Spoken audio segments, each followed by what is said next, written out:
우리는 지금 코로나 바이러스 팬데믹이라는 이전에는 경험하지 못한 큰 어려움에 살고 있는데, 지난 금요일 그 신문 보도를 보니까요, 코로나 바이러스 알약 치료제가 개발되어서 미국 FDA 허가를 기다리고 있다고 하더군요. 이제 시간이 좀 더 지나면 평상시의 삶으로 돌아갈 수 있을 것 같아요. 이제 시간이 조금 지나면. 그렇죠? 그런데 이러한 어려운 때를 오히려 하나님의 크신 은혜를 받으며 우리 믿음이 새로워지고 더욱 강건해지는 계기가 되기를 소원합니다. 우리나라 속에 이런 말 있잖아요. 비 온 뒤에 어떻게 돼요? 땅이 굳어진다 라는 말씀처럼, 코로나 바이러스 팬데믹이라는 큰 위기 속에 우리가 드리는 주일 예배뿐만 아니라 제가 매일 여러분에게 보내는 오늘의 말씀 본문을 여러분이 각자가 직접 묵상하며 또한 같은 기도 제목으로 함께 기도함으로 말미암아 더욱 단단한 믿음으로 하나님께 영광 돌리는 복된 삶을 살기를 소원합니다. 요즘 제가요, 매일 하는 일 중에 하나는 당연한 이야기지만 여러분과 에반시빌리에 사는 하나님들을 위해서 기도하는 거예요. 기도합니다. 특별히 여러분에게 위해 기도할 때는, 여러분이 예전에 기도 카드를 작성한 적이 있었어요. 2년 전에 송군여식 때에 갖고 있는데, 그 기도 카드를 제출한 분과 또 다른 기도 카드를 제출한 분을 놓고 기도하고요. 제출하지 않은 분들은 카드에 제가 이름을 써서 이번에 다 기도합니다. 근데 기도 카드를 제출한 분들의 가장 많은 기도 제목은요, 하나님 아버지, 신앙생활을 열심히 하게 주십시오. 이 공통적인 제목이에요. 많이 그렇게 하셨더라고요. 물론 표현이 좀 다르긴 하지만 그렇게 했다는 거예요. 참 감사한 일이죠. 그런데 여러분, 신앙생활을 열심히 하는 것도 중요하지만 그보다 더 중요한 것은요, 바르게 잘하는 것입니다. 왜냐하면 아무리 신앙생활을 열심히 한다고 할지라도 그것이 잘못된 길이라면 멸망의 길로 빠질 수 있기 때문이죠. 예를 들어요, 육상 선수가 100m 달리기를 시합을 하는데 아무리 힘껏 빨리 달려도 자기 레인에서 벗어나면 심폐소생술이 됩니다. 그러면 그동안 노력이 다 흡수가 되는 거죠. 그런데 이런 안타까운 일들이 열심히 신앙생활을 하는 사람들에게 일어나는 것을 주위에서 볼 수 있고, 사실은 우리들도 예외가 될 수 없다는 것을 깨닫게 됩니다. 오늘 우리가 읽은 갈라디아서가 바로 그것을 너무나 잘 보여주고 있습니다. 갈라디아서는요, AD 50년경에 사도 바울이 갈라디아에 있는 예수 믿는 기독교인들에게 쓴 편지인데, 사도 바울이 무려 6장이라는 긴 편지를 쓴 가장 큰 이유는요, 1차 전도 여행 때 복음을 전하여 세워진 갈라디아 교회 성도들이 잘못된 신앙의 길로 들어서고 있다는 안타까운 소식을 들었기 때문입니다. 그래서 그는 편지 서두에서 이렇게 말합니다. 1장 6절로 8절 말씀 제가 읽어보면요, 그리스도의 은혜로 너희를 부르신 이를 이같이 속히 떠나 다른 복음을 따르는 것을 이상히 여기노라. 다른 복음은 없나니 다만 어떤 사람들이 너희를 교란하여 그리스도의 복음을 변하게 하려 함이라. 그러나 우리나 혹은 하늘로부터 온 천사라도 우리가 너희에게 전한 복음 외에 다른 복음을 전하면 저주를 받을지어다. 이렇게 말합니다. 그런데요, 갈라디아서를 실제로 읽어보면요, 사도 바울이 이처럼 심하게 말할 정도로 갈라디아 교회 성도들이 잘못했다는 생각이 들 때가 있어요. 심하게 말했잖아요. 왜냐하면 그들은 교회에 함께 모여 예배를 드리며 나름대로 신앙생활을 아주 열심히 하고 있기 때문입니다. 그런데 사도 바울이 보는 관점을 달랐다는 거예요. 갈라디아 교회 성도들이 나름대로 신앙생활에 아주 열심히 했지만 사도 바울은 누구도 예외 없이 날카로운 비판의 칼을 세웠습니다. 그 이유는요, 그들의 신앙적 열심이 하나님 앞에 받은 것이 아니었기 때문이었어요. 갈라디아서 2장 11절 말씀을 보면요, 게바가 안디옥에 이르렀을 때 책망할 일이 있기로 내가 그를 대면하여 책망하였노라. 여기서 게바는요, 베드로를 말해요. 베드로는 누구죠? 예수님의 수지자예요. 베드로를 말하는 거예요. 그죠? 베드로가 갈라디아 교회에서 아주 잘못된 행동을 했다면서 한참 나중에 예수 믿고 사도가 된 바울이 여러 사람 앞에서 추지자인 베드로를 책망한 것입니다. 여러분, 어디서나 한참 후배가 최고찬 선배를 책망한다는 것은요, 인간적인 면은 쉽지 않은 일이죠. 불가능한 일이죠. 그런 일이 있을 수 있나요? 그럼에도 불구하고 사도 바울은 베드로를 책망하는데 그 이유를 이렇게 설명합니다. 2장 12절로 13절 말씀을 제가 읽어보겠습니다. 읽어보면요, 야고보에게서 온 어떤 이들이 이르기 전에 게바가 이방인과 함께 먹다가 그들이 오매 그 할례자들을 두려워하여 떠나 물러가매 남은 유대인들도 그와 같이 외식함으로 바나바도 그들이 외식에 유혹되었느니라. 유대인들은요, 구약의 율법을 철저히 따르는 것을 자신들의 신앙생활, 그들의 삶에 있어 최고 큰 가치로 여겼습니다. 그러므로 전통적 유대인들은 레위기 10장의 가르침을 따라서 부정한 음식을 먹지 않았을 뿐만 아니라 부정한 이방인들과도 식사를 함께 하지 않았습니다.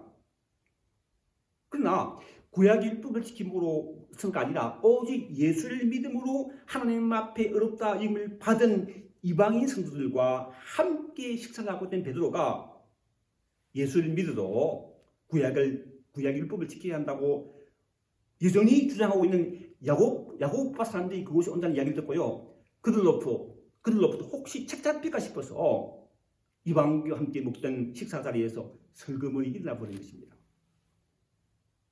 그러니 다른 유대인들도 베드로를 따라 다 일어서 버렸어요. 그러니 식탁에 남은 이방인들이요, 어떻게 돼요? 낙동강 오래야 되는 거예요. 그렇죠? 다르게 말하면 예수 믿어도 소용이 없게 된 것입니다. 당연히 이방인 그리스도의 큰 상처가 된 것이죠. 따라서 사도 바울은 게바 즉 베드로를 향하여 이렇게 책망합니다. 갈라디아서 2장 14절요. 그러므로 나는 그들이 복음의 진리를 따라 바르게 행하지 아니함을 보고 모든 자 앞에서 개박인데 네가 유대인으로서 이방인을 따르고 유대인답게 살지 아니하면서 어찌하여 억지로 이방인을 유대인답게 살게 하려 하였노라.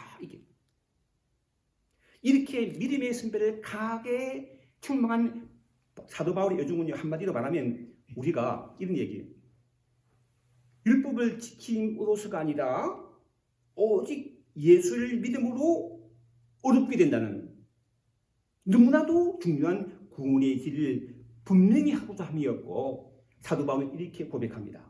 갈라디아 2장 20절 21절 말씀인데요, 보면 사도 바울 고백이에요.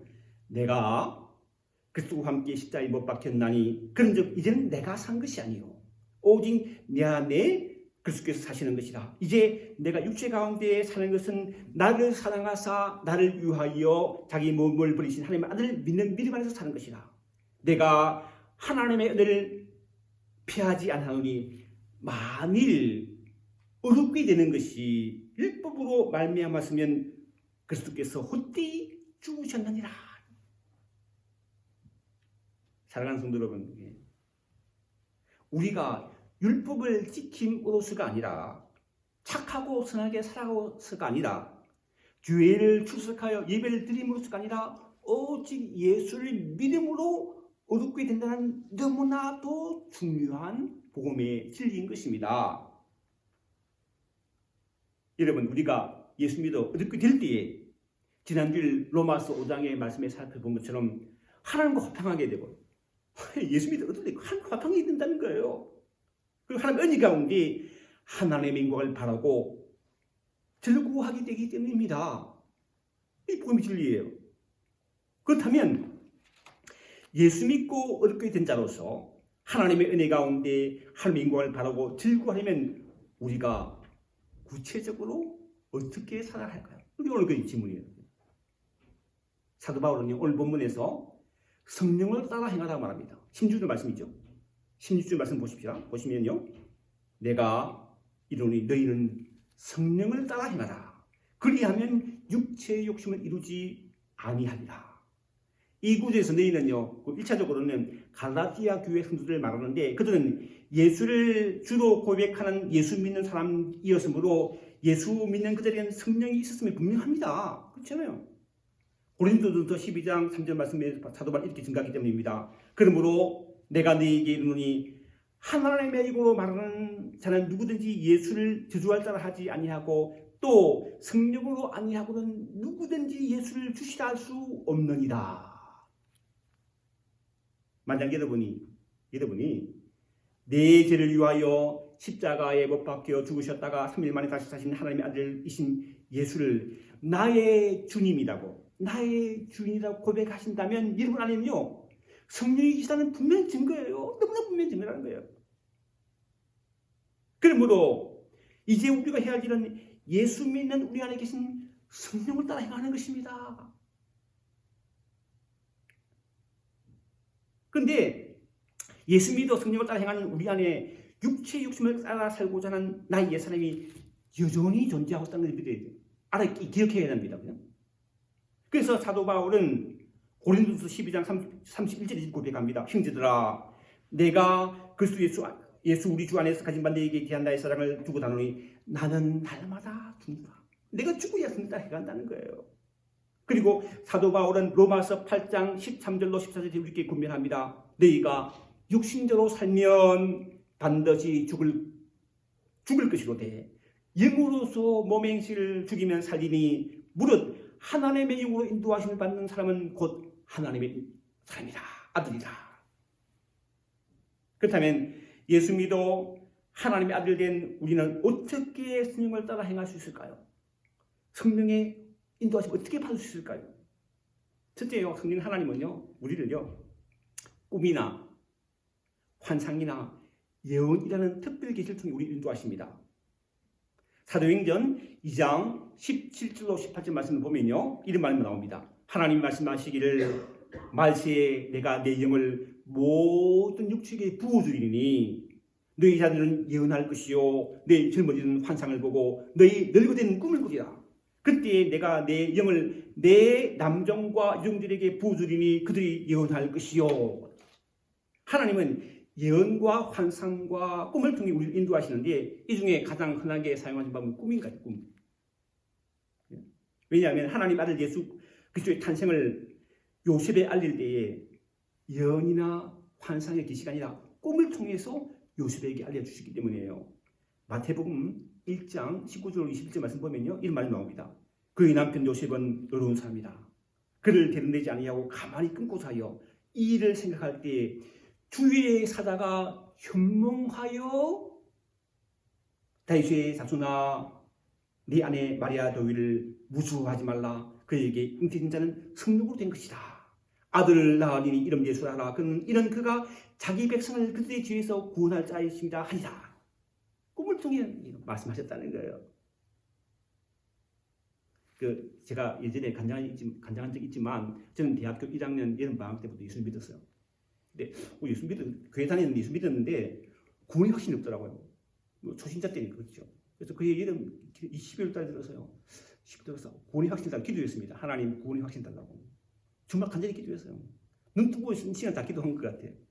응답 안 해주시더라고요. 그래서 이제 11월 30일 마지막 날 성군의 시인데 이제 가까운 마지막 때 응답 받는 것도 하나 내려놓아야 되겠다. 그런 마음을 가지고 잠들었습니다. 하나 내려놓습니다. 응답 받는 것도 포기합니다.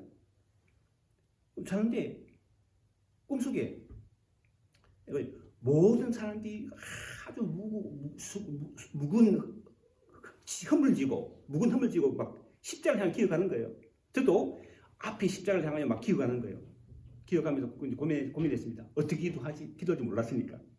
그래서 십자가에 도착해서 딱 기도하려는데 기도문이 열리면서 내 모든 허물이 다 부서지고 지금까지 경험하지 못한 평안이 확 임하는 거예요. 그리고 깨어버린 꿈이었습니다. 이렇게 우리는 하나님 꿈을 통해서 인다. 그렇다고 모든 꿈이 꾸면 그렇다는 건 아닙니다. 개꿈이 많죠. 대부분 개꿈이 많은데 하나님 특별할 때는 우리를 통해 꿈으로 인도하신다라는 거예요. 둘째, 마음의 소원을 통해서 하나님 우리를 인도하신다는 거예요. 우리가 어떤 일을 할 때는요, 우리 마음 느껴야 합니다. 즉 마음에 간절한 소원이 생길 때 비록 힘든 일을 할지라도 우리는 참고 일을 해나갑니다. 이처럼 하나님은 우리를 통해 어떤 일을 행하실 때요 우리 마음속에 뜨거운 소원을 주십니다. 그래서 사도 바울은 빌립보서 2장 13절에서 이렇게 증가합니다. 너희 안에 행하시는 이는 하나님이시니 자기의 기쁘신 뜻을 위하여 너희에게 소원을 두고 행하게 하시나니. 예수 믿는 우리 안에 성령 하나님이 계시고 그 성령 하나님께서 우리 마음에 뜨거운 소원을 주시어 우리가 그 일을 해 나가게 하신다는 것입니다. 그렇다면 내 마음의 소원이 하나님으로부터 온 것인지 아닌지 어떻게 알 수 있을까요? 이에 대해서 사도 바울은요 로마서 12장 2절에 이렇게 말합니다. 너희는 이 세대를 본받지 말고 오직 마음을 새롭게 함으로 변화해봐라. 하나님의 선하시고 온전한 뜻이 무엇인지 분별하도록 하라. 근데 내 마음의 소원이 하나님께로부터 온 것인지 아닌지를 사탄에 온 것인지 분별해야 된다는 거예요. 그 분별하는 방법 중에 하나는요 하나님의 소원은 내 마음에 평안이 있습니다. 평안이 있다는 거예요. 사단이 주는 것은요 불안하고 두렵습니다. 그런 게 사단이 주는다는 거예요.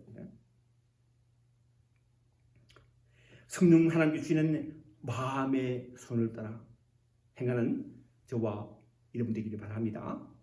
셋째, 성령 하나님 우리를 주의 환경을 통해 인도하십니다. 환경을 통해서.